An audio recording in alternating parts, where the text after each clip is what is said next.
Hello and welcome again to this edition of Fi TV. I'm your host, Brad Swanson. We are coming to you from across the street of the Florida Capitol during the 2022 Florida legislative session. We are joined by our friend, Representative Mooney from the Keys. Welcome to the program. Thank you, Brad. Thanks for coming Glad on Fi to be TV. here. Well, look, you're always working on a ton of issues.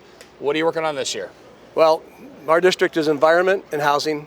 Okay. What's going on in the environment? What are you working on? Well, first thing we did last year, we had a great resiliency bill. It was passed, and we are now working towards that funding process. Part of my position last year was to get involved in, drop a bill I had running to join into the Speaker's bill, which allowed us to be in first place for funding. Okay. Because we're shovel ready in the Keys. Now, when we talk about resiliency and funding, are we talking about post-Irma rebuilding and construction, or is this resiliency for economic development? This is resiliency for climate change. Okay, for climate change. This is climate change. This is sea level rise. Okay.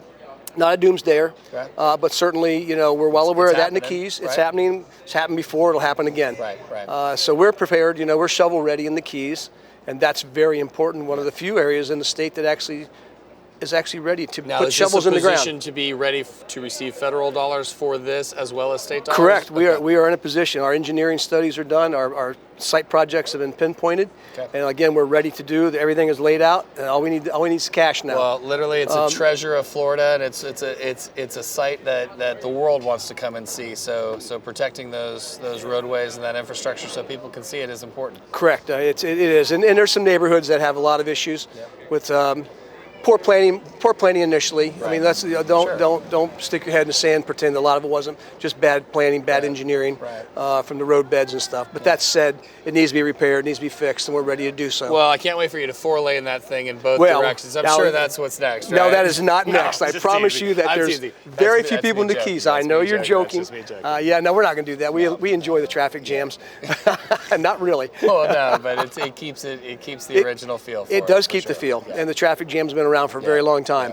It's just a little bit more exasperating. All right, let's talk about housing. So this is one that we've been hearing about for a long time. You've got all the tourists that love to come. You got people that own homes there, but you've got the folks that work there, and it's a long haul if you expect people to live in South Florida to drive out to the Keys and work. That's not going to happen. So what's going on in housing? So we do have our handful of people who do commute from the mainland.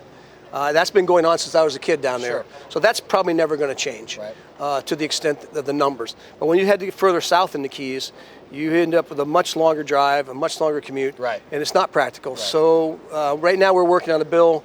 It's a local bill, and we're trying to put 24 units in for the Sheriff's Department / first responders. Great. Now we have an issue in the Keys called ROGO, Rate of Growth Ordinance. Say that one more time. Rate of Growth Ordinance, and we are not allowed to build any more units after 2023. Period.